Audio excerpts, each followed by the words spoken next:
ഇന്ന് നമുക്കൊരു അടിപൊളി പുഡിംഗ് ഉണ്ടാക്കാം. പെരുന്നാളൊക്കെ ആവാനായല്ലോ. അപ്പോൾ പെരുന്നാളിനൊക്കെ ഉണ്ടാക്കിയിട്ട് ഗസ്റ്റിനൊക്കെ കൊടുക്കാൻ പറ്റിയ ഒരു സൂപ്പർ പുഡിംഗ് ആണ്. അപ്പോൾ ഫലൂദ പുഡിംഗ് എന്നാണ് ഇതിന് പറയുന്നത്. ഫലൂദയുടെ എല്ലാ ചേരുവകളും ഇതിൽ ചേർക്കുന്നുണ്ട്. ഫലൂദയുടെ അതേ ഫ്ലേവർ തന്നെയാണ് വരുന്നത്. പക്ഷെ നമ്മളിത് പുഡിംഗ് ആക്കിയിട്ട് കഴിക്കുമ്പോൾ ഒന്നുകൂടി നല്ല ടേസ്റ്റാണ്. അപ്പോൾ എങ്ങനെയാണ് ഇത് റെഡിയാക്കുന്നതെന്ന് നോക്കാം.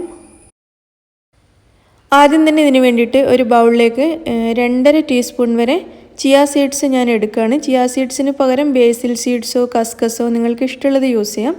ഇതിലേക്ക് നമുക്കൊരു 1/4 കപ്പ് വരെ വെള്ളവും കൂടി ചേർത്തിട്ട് നന്നായിട്ട് മിക്സ് ചെയ്തെടുക്കാം. കസ്കസിനേക്കാളും ബേസിൽ സീഡ്സിനേക്കാളൊക്കെ സമയം വേണം ചിയ സീഡ്സ് ഒന്ന് കുതിർന്ന് കിട്ടാൻ. ഒരു അരമണിക്കൂറെങ്കിലും കുറഞ്ഞത് എടുക്കും. അപ്പോൾ ഇത് നമുക്കിവിടെ അടച്ച് വെക്കാം. എന്നിട്ട് ഒരു അരമണിക്കൂർ ഇതിങ്ങനെ സോക്ക് ചെയ്ത് വെക്കാം. അപ്പോഴേക്കിത് റെഡി ആയിട്ട് വരും. ഇനി മറ്റൊരു ബൗൾ എടുത്തിട്ട് അതിലേക്ക് നമുക്ക് ജെല്ലി ചേർക്കണം. അതായത് ഞാനിവിടെ സ്ട്രോബെറി ജെല്ലിയാണ് എടുക്കുന്നത്. അപ്പോൾ നിങ്ങൾക്ക് ഇഷ്ടമുള്ള ഏത് ജെല്ലിയും യൂസ് ചെയ്യാം. പക്ഷേ റെഡ് കളറായിരിക്കും ഒന്നുകൂടി ഭംഗി. അപ്പോൾ സ്ട്രോബെറി അല്ലെങ്കിൽ ചെറിയൊക്കെ യൂസ് ചെയ്യാം. ഞാനിവിടെ 3 ടേബിൾ സ്പൂൺ ഈ ജെല്ലി പൗഡർ ബൗളിലേക്ക് ഇട്ടിട്ടുണ്ട്. ഇതിലേക്കൊരു 1/4 കപ്പ് നല്ല തിളച്ച വെള്ളം ചേർത്തിട്ട് നന്നായിട്ട് മിക്സ് ചെയ്തെടുക്കാം. ഇതിലേക്ക് കുറച്ച് പഞ്ചസാര ചേർത്ത് കൊടുക്കാം. ഞാൻ 3 ടീസ്പൂൺ പഞ്ചസാര ചേർക്കുന്നുണ്ട്. ഇതിന് ഓൾറെഡി മധുരം ഉണ്ടാവും. പക്ഷെ നല്ല മധുരം വേണമെന്നുണ്ടെങ്കിൽ കുറച്ചും കൂടി പഞ്ചസാര ചേർക്കണം. അപ്പോൾ പഞ്ചസാര ചേർത്ത് നന്നായിട്ട് മിക്സ് ചെയ്യുക. അതിനുശേഷം ഇതിലേക്ക് ഒരു 1/4 കപ്പ് ഐസ് വാട്ടറും കൂടി ചേർത്ത് കൊടുക്കാം. നന്നായിട്ട് തണുപ്പിച്ചെടുത്ത വെള്ളം ചേർക്കുക. അല്ലെങ്കിൽ ഇതുപോലെ ഐസ് ചേർത്തിട്ട് നന്നായിട്ട് തണുപ്പിച്ചതിന് ശേഷം ചേർത്ത് കൊടുക്കുക. എന്നിട്ട് നന്നായിട്ട് മിക്സ് ചെയ്യാം. നന്നായിട്ട് മിക്സ് ചെയ്തതിന് ശേഷം നമ്മൾ ഏത് ട്രേയിലാണ് പുഡിംഗ് സെറ്റ് ചെയ്യുന്നത് ആ ട്രേയിലേക്ക് ഫസ്റ്റ് ലെയറായിട്ട് ഇത് ഒഴിച്ചു കൊടുക്കാം.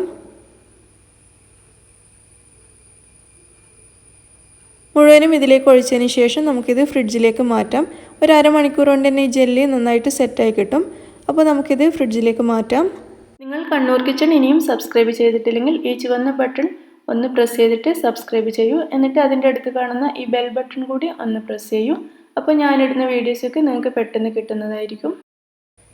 ഞാനിവിടെ ഒരു ബൗളിൽ 15 ഗ്രാം ചൈന ഗ്രാസ് എടുത്തിട്ടുണ്ട്.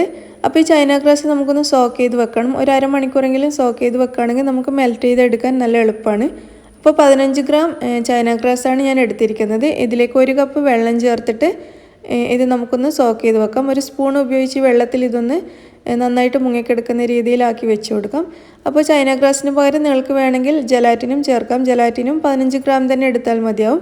നമുക്കിതിവിടെ അടച്ച് വെക്കാം. ഒരു 15-20 മിനിറ്റ് വരെ ഇങ്ങനെ വെക്കാം. അപ്പോൾ ഇനി നമുക്ക് സേമിയ റെഡിയാക്കണം. ഞാനിവിടെ 1/4 കപ്പ് വറുത്ത സേമിയാണ് എടുത്തിട്ടുള്ളത്. അപ്പോൾ റോസ്റ്റ് ചെയ്ത സേമിയ തന്നെ എടുക്കുക. ഇനി സേമിയക്ക് പകരം നിങ്ങൾക്ക് ഫലൂദ സേവ് യൂസ് ചെയ്യാം. ഫലൂദ സേവ് ഉണ്ടാക്കുന്ന വീഡിയോ ഞാൻ മുന്നേ അപ്ലോഡ് ചെയ്തിട്ടുണ്ട്. ലിങ്ക് ഞാൻ ഡിസ്ക്രിപ്ഷൻ ബോക്സിൽ കൊടുക്കാം. അതല്ലെങ്കിൽ നിങ്ങൾക്ക് റെഡിമെയ്ഡ് ഫലൂദ സേവ് വാങ്ങിക്കാൻ കിട്ടും. അതാകുമ്പോൾ വളരെ എളുപ്പമാണ്. നമുക്ക് ചൂടുവെള്ളത്തിൽ ഒരു 10 മിനിറ്റ് ഇട്ട് വെച്ചാൽ മാത്രം മതി. അപ്പോഴേക്ക് റെഡിയാവും. അതല്ലെങ്കിൽ നിങ്ങൾ ഇതുപോലെ സേമിയ പായസം ഉണ്ടാക്കിയിട്ട് ഇതിൽ ചേർക്കുക. അത് നിങ്ങളുടെ ഇഷ്ടത്തിനനുസരിച്ച് ചെയ്യാം. ഈ 1/4 കപ്പ് വറുത്ത സേമിയയിലേക്ക് 1.5 കപ്പ് തേങ്ങാപ്പാലാണ് ഞാൻ ചേർക്കുന്നത്. ഞാൻ ഇന്ന് മുഴുവൻ ഈ പുഡിംഗ് ഉണ്ടാക്കുന്നത് തേങ്ങാപ്പാൽ വെച്ചിട്ടാണ്. അപ്പോൾ 1.5 കപ്പ് അധികം കട്ടിയുള്ള തേങ്ങാപ്പാലൊന്നുമല്ല, കുറച്ച് നേരത്തെ തേങ്ങാപ്പാലാണ്. അതായത് 2ാം പാലാണ് ഇതിനു വേണ്ടി യൂസ് ചെയ്തിരിക്കുന്നത്. അപ്പോൾ 1.5 കപ്പ് തേങ്ങാപ്പാലും ചേർത്തിട്ട് നമുക്ക് അടുപ്പത്ത് വെച്ചിട്ട് ഈ സേമിയ നന്നായിട്ട് വേവിച്ചെടുക്കാം. ഞാനിവിടെ നേരിയ സേമിയാണ് യൂസ് ചെയ്തിട്ടുള്ളത്. അല്പം തടിയുള്ളതാണെങ്കിലും കുഴപ്പമൊന്നുമില്ല. അപ്പോൾ നന്നായിട്ട് ഇതൊന്ന് വേവിച്ചെടുക്കണം. സേമിയ ഇവിടെ നന്നായിട്ട് വെന്ത് തുടങ്ങിയിട്ടുണ്ട്. ഇതുപോലെ ഇടയ്ക്കിടെ ഒന്ന് ഇളക്കി കൊടുത്താൽ മതി. തേങ്ങാപ്പാലിന് പകരം നിങ്ങൾക്ക് പശുവിൻ പാൽ യൂസ് ചെയ്തിട്ടും ഉണ്ടാക്കാം. പക്ഷേ തേങ്ങാപ്പാൽ ഒന്നുകൂടി ടേസ്റ്റാണ്. അതുകൊണ്ടാണ് ഞാൻ തേങ്ങാപ്പാൽ ഫലൂദയ്ക്ക് വേണ്ടിയിട്ട് യൂസ് ചെയ്തിരിക്കുന്നത്. അപ്പോൾ ഫലൂദയ്ക്ക് വേണ്ടിയിട്ട് 1ാം പാൽ എടുത്തു കഴിഞ്ഞപ്പോൾ അതിൻ്റെ ബാക്കി വന്ന 2ാം പാലാണിത്. അതുപയോഗിച്ചിട്ടാണ് സേമിയ വേവിക്കുന്നത്. അപ്പോൾ തേങ്ങാപ്പാൽ എടുക്കാൻ മടിയുള്ളവരാണെങ്കിൽ പശുവിൻ പാൽ വെച്ചിട്ട് ഇതൊക്കെ ചെയ്യാവുന്നതേ ഉള്ളൂ. സേമിയ ഇവിടെ നന്നായിട്ട് വെന്തിട്ടുണ്ട്. ഈ സമയത്ത് നമുക്കിതിലേക്ക് 2 ടേബിൾ സ്പൂൺ പഞ്ചസാര ചേർക്കാം. ഇനി ഇതിലേക്ക് 2 ടേബിൾ സ്പൂൺ മിൽക്ക് മെയ്ഡും കൂടി ഞാൻ ചേർക്കുകയാണ്. അതല്ലെങ്കിൽ മുഴുവൻ പഞ്ചസാര ചേർത്താലും മതി. പക്ഷേ മിൽക്ക് മെയ്ഡ് ചേർത്താൽ ഒന്നുകൂടി ടേസ്റ്റ് കൂടും. അപ്പോൾ ഞാൻ 2 ടേബിൾ സ്പൂൺ മിൽക്ക് മെയ്ഡും 2 ടേബിൾ സ്പൂൺ പഞ്ചസാരയാണ് ചേർത്തിരിക്കുന്നത്. ഇനി ഇത് നന്നായിട്ട് മിക്സ് ചെയ്യാം. പഞ്ചസാര നന്നായിട്ട് മെൽറ്റായി വരണം.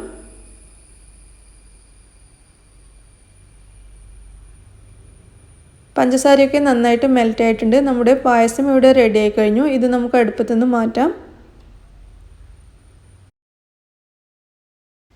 ഞാനിവിടെ 2 കപ്പ് നല്ല കട്ടിയുള്ള നല്ല തിക്കായിട്ടുള്ള തേങ്ങാപ്പാൽ എടുത്ത് വെച്ചിട്ടുണ്ട്. അതായത് 500 ml തേങ്ങാപ്പാൽ. ഇതൊരു ബൗളിലേക്ക് ഒഴിക്കാം.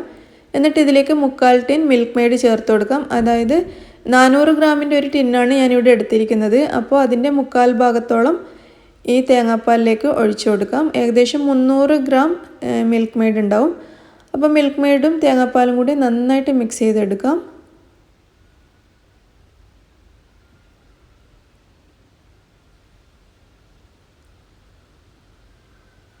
ഇതിവിടെ നന്നായിട്ട് മിക്സ് ചെയ്തിട്ടുണ്ട്. ഇനി ഇതിലേക്ക് നമുക്ക് റോസ് വാട്ടർ ചേർക്കണം. നമ്മൾ ഫലൂദ പുഡിങ്ങാണല്ലോ ഉണ്ടാക്കുന്നത്. അപ്പോൾ നിർബന്ധമായിട്ട് റോസ് വാട്ടർ ചേർക്കണം. 3 ടേബിൾ സ്പൂൺ റോസ് വാട്ടർ ഞാൻ ഇതിലേക്ക് ചേർക്കുന്നുണ്ട്. റോസ് എസൻസ് ആണ് ചേർക്കുന്നതെങ്കിൽ 1 ടീസ്പൂൺ റോസ് എസൻസ് ചേർത്താൽ മതി. റോസ് വാട്ടർ ആണെങ്കിൽ ഒരു 3 ടേബിൾ സ്പൂണെങ്കിലും ചേർക്കുക. എന്നിട്ട് നന്നായിട്ട് മിക്സ് ചെയ്യാം. ഇനി ഇത് നമുക്കിവിടെ അടച്ചു വെക്കാം. നമ്മുടെ ചൈന ഗ്രാസ് നന്നായിട്ട് കുതിർന്ന് വന്നിട്ടുണ്ട്. 10-20 മിനിറ്റായി നമ്മളിത് കുതിർത്ത് വെച്ചിട്ട്. അപ്പോൾ ഈ ചൈന ഗ്രാസ് ഇനി നമുക്കൊരു സോസ് പാനിലേക്ക് മാറ്റാം. വെള്ളത്തോട് കൂടിയിട്ട് തന്നെ സോസ് പാനിലേക്ക് ഇട്ട് കൊടുക്കുക. എന്നിട്ട് ഇത് അടുപ്പത്തേക്ക് മാറ്റി നന്നായിട്ട് മെൽറ്റ് ചെയ്തെടുക്കാം.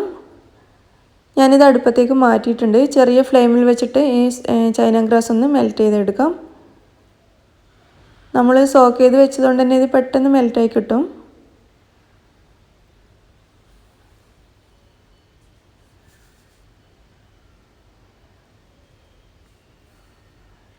ഇതിവിടെ മെൽറ്റായി തുടങ്ങിയിട്ടുണ്ട്.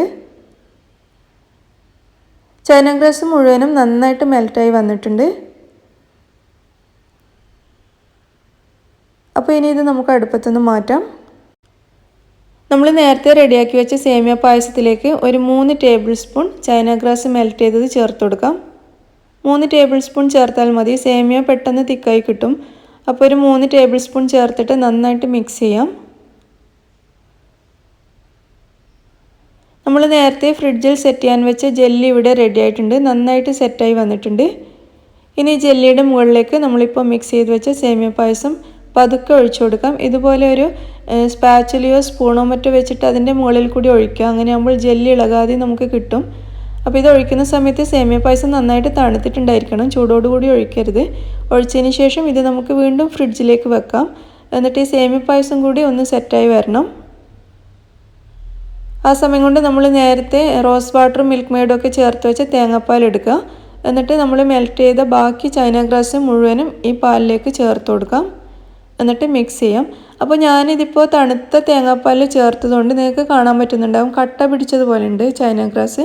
അപ്പോൾ നമ്മൾ ചൈന ഗ്രാസ് മിക്സ് ചെയ്യുന്ന സമയത്ത് കട്ട പിടിക്കാതെ ഇരിക്കണമെങ്കിൽ നമ്മൾ ചേർക്കുന്ന സാധനവും നല്ല ചൂട് വേണം. ചൈന ഗ്രാസും നല്ല ചൂട് വേണം. അതുപോലെ ഏതിലാണ് ചേർക്കുന്നത് അതും നല്ല ചൂടുണ്ടായിരിക്കണം. അല്ലെങ്കിൽ ഇതുപോലെ കട്ട പിടിക്കും. അപ്പോൾ ഈ കട്ട കളയാൻ വേണ്ടിയിട്ട് മിക്സിയിലിട്ടൊന്ന് അടിച്ചെടുത്താൽ മതി.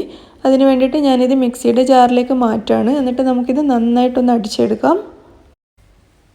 ഞാനിത് മിക്സിയുടെ ജാറിലേക്ക് മാറ്റിയിട്ടുണ്ട്. എന്നിട്ടിത് ഒന്ന് അടിച്ചെടുക്കാം. അതിൻ്റെ കട്ടയൊക്കെ ഒന്ന് കളയണം. ഈ അടിച്ചെടുത്ത മിക്സിൻ്റെ പകുതി നമുക്ക് ഈ ബൗളിലേക്ക് തന്നെ ഒഴിക്കാം. പകുതി മാത്രം ഒഴിച്ചാൽ മതി. പകുതി മിക്സിയുടെ ജാറിൽ തന്നെ വെക്കുക. പകുതി ഈ ബൗളിലേക്ക് എടുത്തിട്ടുണ്ട്. ഇനി നമുക്കിതിലേക്ക് ഫ്രൂട്ട്സും ഡ്രൈ ഫ്രൂട്ട്സും ഒക്കെ ചേർക്കണം. ഞാനിവിടെ കുറച്ച് പൂവമ്പഴം, മാങ്ങ, ബത്ത, ആപ്പിൾ, ഈന്തപ്പഴം, പിന്നെ കുറച്ച് വറുത്ത കശുവണ്ടി, പിസ്ത, കുറച്ച് ഉണക്കമുന്തിരി, ഇത്രയാണ് എടുത്തിട്ടുള്ളത്. എല്ലാം 2 ടേബിൾ സ്പൂൺ അല്ലെങ്കിൽ 3 ടേബിൾ സ്പൂൺ വീതം മാത്രമേ എടുത്തിട്ടുള്ളൂ. കുറച്ച് മതി. അപ്പോൾ ഇതെല്ലാം കൂടി ഒരുമിച്ച് ഈ പാലിലേക്ക് ചേർത്ത് കൊടുക്കാം. നമ്മളിപ്പോൾ പകുതി എടുത്ത് വെച്ച ഈ പാലിലേക്ക് ചേർത്തിട്ട് നന്നായിട്ട് മിക്സ് ചെയ്യാം. ഫ്രൂട്ട്സും ഡ്രൈ ഫ്രൂട്ട്സും നട്ട്സും ഒക്കെ നന്നായിട്ട് മിക്സ് ചെയ്തിട്ട് നമുക്കിതിവിടെ മാറ്റി വെക്കാം. ഇനി മിക്സിയുടെ ജാറിൽ ബാക്കിയുള്ള പകുതി പാല് മറ്റൊരു ബൗളിലേക്ക് ഒഴിക്കാം. എന്നിട്ട് നമ്മൾ ഫസ്റ്റ് സോക്ക് ചെയ്ത് വെച്ച ചിയ സീഡ്സ് ഇതിലേക്ക് ചേർക്കാം. ഒരു 2 ടേബിൾ സ്പൂൺ വരെ ചേർത്ത് കൊടുക്കുക. എന്നിട്ട് നന്നായിട്ട് മിക്സ് ചെയ്യാം. ഇനി ഇതിലേക്ക് 2-3 തുള്ളി റെഡ് കളർ ഞാൻ ചേർക്കുകയാണ്. ഒരു പിങ്ക് കളർ കിട്ടാൻ വേണ്ടിയിട്ടാണ്. 2-3 തുള്ളി റെഡ് കളർ ചേർക്കുമ്പോൾ നമുക്കിതൊരു നല്ല പിങ്ക് കളറായിട്ട് കിട്ടും. അപ്പോൾ ഈ കളർ ചേർക്കുന്ന സ്റ്റെപ്പ് നിർബന്ധമൊന്നുമില്ല, നിങ്ങൾക്ക് ഇഷ്ടമാണെങ്കിൽ മാത്രം ചേർത്താൽ മതി. അപ്പോൾ ഇത് നന്നായിട്ട് മിക്സ് ചെയ്തിട്ടുണ്ട്. നമ്മൾ ഫ്രിഡ്ജിൽ വെച്ച സേമിയ പായസം പുറത്തേക്ക് എടുത്തിട്ടുണ്ട്. സേമിയ പായസം കൂടി ഒന്ന് സെറ്റായി വന്നിട്ടുണ്ട്. അപ്പോൾ നമ്മൾ ഫ്രൂട്ട്സ് ചേർത്ത് വെച്ച പാൽ ഇതിൻ്റെ മുകളിലേക്ക് ചേർത്ത് കൊടുക്കാം. പതുക്കെ ചേർക്കുക. സേമിയ പായസവും അതിൻ്റെ താഴെയുള്ള ജെല്ലി ഒന്നും ഇളകി പോവരുത്. പതുക്കെ ചേർത്ത് കൊടുക്കുക.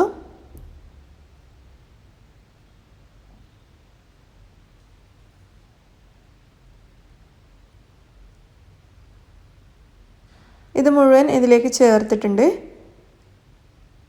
ഇത് വെച്ചിട്ട് പതുക്കെ ഒന്ന് നിരപ്പാക്കി കൊടുക്കുക. ഫ്രൂട്ട്സ് എല്ലായിടത്തും ഒരുപോലെ ആക്കിയതിന് ശേഷം വീണ്ടും ഇത് ഫ്രിഡ്ജിലേക്ക് മാറ്റാം.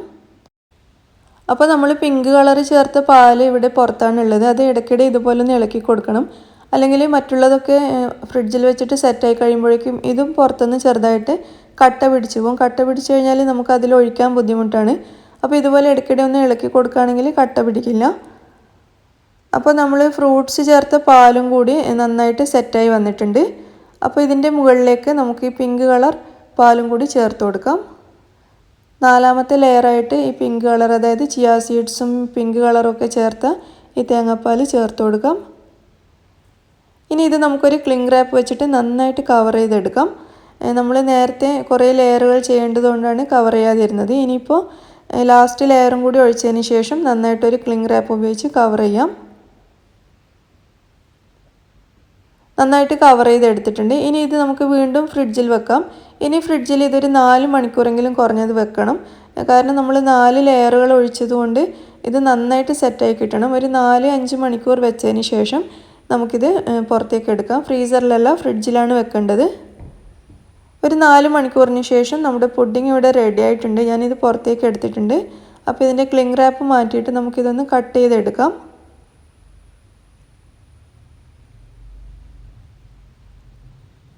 കട്ട് ചെയ്തിട്ടൊരു പ്ലേറ്റിലേക്ക് മാറ്റാം. അങ്ങനെ നമ്മുടെ നല്ല ടേസ്റ്റി ആയിട്ടുള്ള ഫലൂദ പുഡിംഗ് ഇവിടെ റെഡി ആയി കഴിഞ്ഞു. നല്ല ടേസ്റ്റാണ് ഇത് കഴിക്കാൻ വേണ്ടിയിട്ട്. ഫലൂദയുടെ അതേ ഫ്ലേവർ തന്നെയാണ്. നിങ്ങളെല്ലാവരും ഇതൊന്ന് ട്രൈ ചെയ്ത് നോക്കുക. തീർച്ചയായും ഇഷ്ടമാവും. അപ്പോൾ ഇഷ്ടമാവുകയാണെങ്കിൽ നിങ്ങൾ ലൈക്ക് ചെയ്യാനും ഷെയർ ചെയ്യാനും മറക്കരുത്. നിങ്ങളുടെ അഭിപ്രായങ്ങൾ അറിയിക്കുക. നിങ്ങൾ എൻ്റെ ചാനൽ ഇതുവരെയും സബ്സ്ക്രൈബ് ചെയ്തിട്ടില്ലെങ്കിൽ പ്ലീസ് സബ്സ്ക്രൈബ് ചെയ്യാൻ മറക്കരുത്. താങ്ക്